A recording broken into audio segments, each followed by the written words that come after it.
wagendanye natwe mu bihe byari bikomeye, wasigamye intambwe zacu uzikomereza ku rutare, wagendanye natwe mu bihe byari bikomeye, wasigamye intambwe zacu uzikomereza ku rutare, we wagendanye natwe mu bihe byari bikomeye, wasigamye intambwe zacu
mwaje mu bukwe bw'abayumbi.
izo ndirimbo zihimbaza Imana kandi zitanga ikaze. Ibihe turagushimiye kubw'uyu mwanya mwiza, umwanya w'umunezero w'ibyishimo.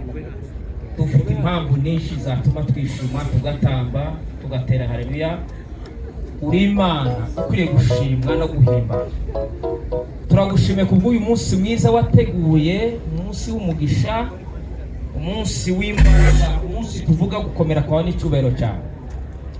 Warakoze kurinda abana bacu, warakoze kurinda imiryango yose, ababyeyi bakabageje uyu munsi wa none ari bazima. Dushima izina ryawe, tugutambira, tuvuga gukomera kwawe, tuvuga imirimo yawe. Mwami Yesu, tweretse gahunda tugiye kujamo, uziyobore nk'Imana kandi ukomeze utuje imbere muri byose. Buri muntu wese akomeza anezererwa hari, akomeza abari bitangaza, avuge gukomera kwawe n'imbaraga zawe. Mwami Yesu, uyu mwanya turawuguhaye muri iki gicamunsi cya nimugoroba, aba ari wowe utegeka izindi mbaraga zose zije hasi. Imbaraga zawe arizo ziyerekana kugira ngo tuvuge imbaraga zawe. Data, turagushimiye, tugushize hejuru, tuvuze imirimo yawe n'ibitangaza byawe. Warakoze kurinda abana bacu ndetse kubaheza umwanya mwiza wo gukora ubukwe bwiza bushimishwe nawe ndetse n'abantu. Icyubahiro ni cyawe, imbaraga ni zawe. Reka uyu mwanya wowe wenyine gusa ukomeze duheze imbaraga zitemba ziva mu ijuru, zimeze nk'isoko idudubiza kugira ngo imitima yacu ikomeze kugubwa neza. Twaguwe neza, twishimye n'uyu mwanya, dukomeje kugira ngo ibyishimo biri imitima yacu. Ukomeze tugire neza n'abantu bose bari aha Mwami, ureke bagabane umugisha bawutane mu ngo zabo, bavuge gukomera kwawe. Ibi byonyine biratwereka gukomera kwawe n'imbaraga zawe. Ibi byonyine biratubwira wewe. Ibi byonyine biravuga imirimo n'ibitangaza byawe. Ibi byonyine biravuga imirimo yawe y'Igorigota. Ibi byonyine biravuga kunesha kwawe. Ibi byonyine biravuga imbaraga zawe. Ibi byonyine turagushimye kuko uri Imana. Baba mutakatifu, Mana, turagushimiye kuko bikoze. Imbaraga n'ubushobozi n'ibyako bwa Yesu twizeye. Amen. Abasangiye isengesho duhuze ibiganza dushima Imana.